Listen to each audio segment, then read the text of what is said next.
Indian test ക്രിക്കറ്റിന് എന്താണ് പറ്റിയത്? ഒരു ചെറിയ വിശകലനം. 2012 സച്ചിൻ തെണ്ടുൽക്കർ വിരമിച്ച ശേഷം ഇന്ത്യയിലെ ഡൊമസ്റ്റിക് ക്രിക്കറ്റ് മരിച്ചുപോയി. ഇന്ന് ആരും ഡൊമസ്റ്റിക് ക്രിക്കറ്റ് കളിക്കുന്നില്ല. ടെസ്റ്റ് താരങ്ങൾ രഞ്ജി കളിക്കാത്തതിനാൽ മത്സരത്തിന്റെ നിലവാരം താഴ്ന്നുവെന്ന് വേണം കരുതാൻ. അതിനാൽ സെലക്ടർമാർക്കും കോച്ചിനും ഡൊമസ്റ്റിക് ടാലന്റിൽ വലിയ താല്പര്യമൊന്നുമില്ല. 2025 രഞ്ജി സീസണിൽ ഏറ്റവും കൂടുതൽ റൺസ് നേടിയിരിക്കുന്നത് അർമാൻ ജാഫർ.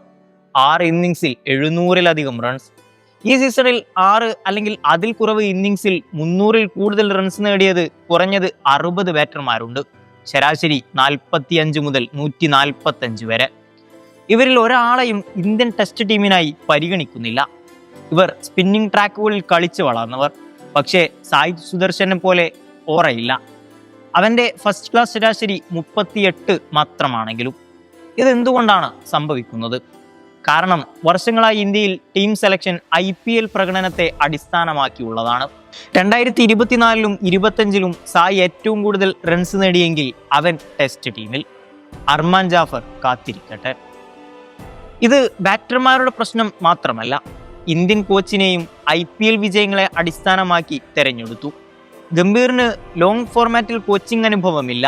ദ്രാവിഡിനെ പോലെ ഒരു ദേശീയ ടീമിനെയും അദ്ദേഹം പരിശീലിപ്പിച്ചിട്ടുമില്ല. IPL ടീമുകൾ മാത്രം. ആധുനിക ഡൊമസ്റ്റിക് ക്രിക്കറ്റ് എങ്ങനെ പ്രവർത്തിക്കുന്നു എന്നതിനെക്കുറിച്ച് അദ്ദേഹത്തിന് വലിയ ധാരണയുമില്ല. സംസ്ഥാനതല താരങ്ങളുമായി ഇടപെടുന്നതോ രഞ്ജി മത്സരങ്ങൾ കാണുന്നതോ നമ്മൾ ഒരിക്കലും കണ്ടിട്ടില്ല. അതുകൊണ്ടാണ് അദ്ദേഹത്തിന്റെ മുഴുവൻ കോച്ചിങ് ശൈലിയും 2020-യെ ചുറ്റിപ്പറ്റി നിൽക്കുന്നത്. അദ്ദേഹം നിർമ്മിച്ച test team bowler cum batter, batter cum wicket keeper, Shami, Shreyas, Sarfaraz, Ruturaj പോലെയുള്ള സ്പെഷ്യലിസ്റ്റുകൾക്ക് ടീമില്ല. അശ്വിൻ, രോഹിത്, കോഹ്ലി എന്നിവരെ വിരമിപ്പിക്കാൻ നിർബന്ധിതരാക്കി. ചാഹൽ എവിടെയാണ്? ആർക്കും അറിയില്ല. അഗർക്കറിന് അർമാൻ ജാഫർ ആരാണെന്ന് പോലും അറിയുമോ? ഇന്ത്യ സ്പിന്നിംഗ് ട്രാക്കുകളിൽ ഇന്ത്യയിൽ തന്നെ എങ്ങനെ തോൽക്കും? IPL-ൽ വളർന്ന ബാറ്റിംഗ് നിര മുഴുവൻ ഫ്ലാറ്റ് ട്രാക്ക് ബുള്ളികൾ. സ്പിൻ അല്ലെങ്കിൽ സ്വിംഗ് പിച്ചുകളിൽ ഇവരെ ഒരിക്കലും പരീക്ഷിച്ചിട്ടില്ല. ഇംഗ്ലണ്ടിലെ ഇന്ത്യൻ ബാറ്റർമാർ നന്നായി കളിച്ചത് സ്റ്റോക്സ് സ്ലോ പിച്ചുകൾ ആവശ്യപ്പെട്ടതുകൊണ്ടാണ്. അല്ലാതെ അഗർക്കറും ഗംഭീറുമൊന്നും റിവൈവൽ ചെയ്തിട്ടില്ല. കോഹ്ലി, ശാസ്ത്രി കൂട്ടുകെട്ട് തകർത്തതിന്റെ മുഴുവൻ ക്രെഡിറ്റ് സൗരവ് ഗാംഗുലിക്കാണ്. ഇന്ത്യൻ ടെസ്റ്റ് ടീം ഉയർച്ചയിലായിരിക്കുമ്പോൾ അദ്ദേഹത്തിന്റെ ഈഗോയും ആവേശവും വിജയപരമ്പര തകർത്തു. സൗരവും ശാസ്ത്രിയും തമ്മിൽ ഇഷ്ടമില്ലായ്മ ഉണ്ടായിരുന്നുവെന്ന് വ്യക്തമാണ്. BCCI-ൽ ആരോ കോഹ്ലിയെ മുന്നിൽ കൊണ്ടുവരണമെന്ന് തീരുമാനിച്ചിരിക്കണം, അദ്ദേഹത്തിന്റെ ഉയർന്നുവരുന്ന സ്റ്റാർഡം കാരണം. എന്തായാലും ഒരു കാലഘട്ടത്തിൽ നിന്ന് മറ്റൊന്നിലേക്ക് ശരിയായ കൈമാറ്റമുണ്ടായില്ല.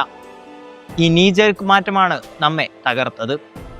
ഇന്ത്യയുടെ ബൗളിംഗ് യൂണിറ്റ് ഒരു തമാശയാണ്. ജഡേജയുടെ ബൗളിങ്ങിന് പഴയ മൂർച്ചയില്ല. വാഷിംഗ്ടൺ സുന്ദറിന് 2 ടെസ്റ്റിൽ 1 വിക്കറ്റ് മാത്രം. പക്ഷേ ബാറ്റിംഗ് കാരണം അദ്ദേഹം ടീമിൽ തുടരും. നിതീഷ് റെഡ്ഡിക്ക് തന്റെ റോൾ ഏതാണെന്ന് തന്നെ അറിയില്ല.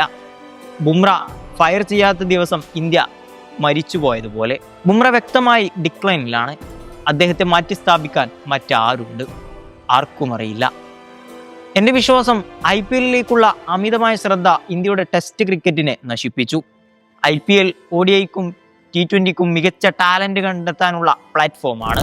പക്ഷേ ടെസ്റ്റ് സെലക്ഷനായി BCCI ഡൊമസ്റ്റിക് പ്രകടനം നിർബന്ധമാക്കണം. പഴയ രീതിയിലേക്ക് മടങ്ങിയില്ലെങ്കിൽ ഇന്ത്യയിൽ തോൽക്കുകയും വിദേശത്തെ ടെസ്റ്റുകൾ നഷ്ടപ്പെടുത്തുകയും തുടരും.